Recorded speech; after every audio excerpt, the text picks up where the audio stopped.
Welcome. Do not forget to hit the like button and subscribe.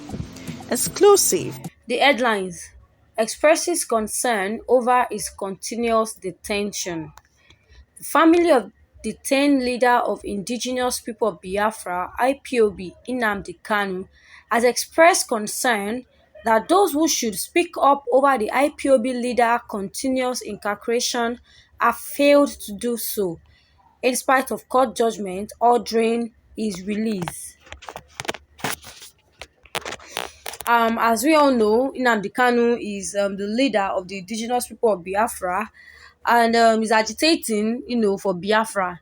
And his family members have expressed their concern about the continuous detention, in spite of court judgment ordering his release. So the court has ordered that that's Nnamdi Kanu, should be released, but he has not been released. So his family member expressing their concern over the continuous detention. They are speaking up, for his release. And the leader of the indigenous people of Biafra, IPOB, has expressed concern that that are supposed to speak up over the IPOB leader continuous incarceration have failed to do so. Those who are supposed to, speak up for him and talk, let it be known that he has not been released. They have failed to do so. This is as it has flayed Southeast governors and Igbo leaders over their sudden silence on the need to restructure Nigeria after mounting pressure on Kanu to drop the agitation for the independent state of Biafra and embrace restructuring along the 1960 and 1963 constitution. Now, as we all know, the Southeast governors and the Igbo leaders, they have been silent, on the need to restructure Nigeria after they mounted pressure on Nnamdi Kanu to drop the agitation for the independent state of Biafra and embrace restructuring along the 1960 and 1963.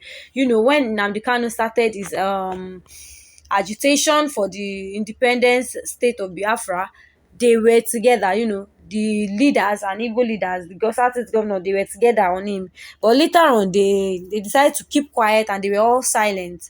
Kanu's younger brother, Prince Emmanuel, who spoke in Umaya yesterday, said, "Why is everybody quiet? Even after the Umaya Federal High Court and Abuja Court of Appeal ruling ordering ruling ordering the immediate release of my brother.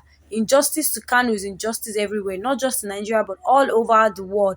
Now, this information is made known by Nnamdi Kanu's younger brother, Prince Emmanuel, and he spoke in Umaya yesterday that why is everybody quiet? Even after the Umaya Federal High Court and the Abuja Court of Appeal ruling ordering the immediate release of his brother, that's Mazi Nnamdi Kanu. Now, his brother has been saying that a lot of people has been, quiet and silent about the release of his brother, even after the Maya Federal High Court and the Abuja Court of Appeal has ordered the immediate release of his brother. Now, he's saying that injustice to Kanu is injustice everywhere, not just in Nigeria, but all over the world. Anywhere there's injustice to Nnamdi Kanu, there's injustice to the world. He also expressed surprise that nobody is talking of restructuring again after those leaders, though without sources, wanted Kanu to drop the agitation for self-determination and agree to a restructured Nigeria. He said, aside the meeting with Southeast governors in Enugu State, some respected Igbo leaders, including the late Vice President Dr. Alex Ekweme, Chief Zulike Amache, and Professor Ben Mwambweze, had also made similar proposal to the IPOB. Now, he's saying that a lot of people have been talking about nobody is talking about the restructuring again. They have been making plans about how they want to restructure Nigeria and how they want to restructure the Biafra independent people of Biafra group, but nobody's talking about it again. And they wanted Nnamdi Kanu to drop the agitation for self-determination and agree to a restructured Nigeria. And he also said that the meeting with Southeast governors and the Vice President, Professor Ben Nwambweze, they also made similar proposal to the IPOB leader.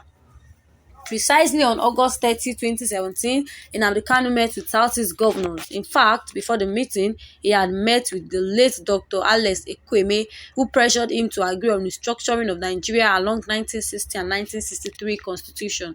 The late Chief Mbaziliku Ameche and Professor Ben Nwambweze told him the same thing. They put him under pressure to accept restructuring. Now he's trying to, try to speak out for his brother, because they actually put Nnamdi Kanu under pressure to accept the restructuring they wanted him to the restructuring they wanted him to, accept. They put him under pressure. That's by the late Chief Mbaziliku Ameche and Professor Ben Nwambweze. They also told him the same thing. That was on August 30, 2017. So they have been, trying to put him under pressure so that he can accept the restructuring. I remember I told them, including the Southeast governors, that if they start negotiating on restructuring, it will turn down agitation in 12 months. But shockingly, the Southeast governor never related these messages to the federal government. They swept it under the carpet. And 4 days after the meeting, our house were invaded during the infamous Operation Python Dance too. Now, Nnamdi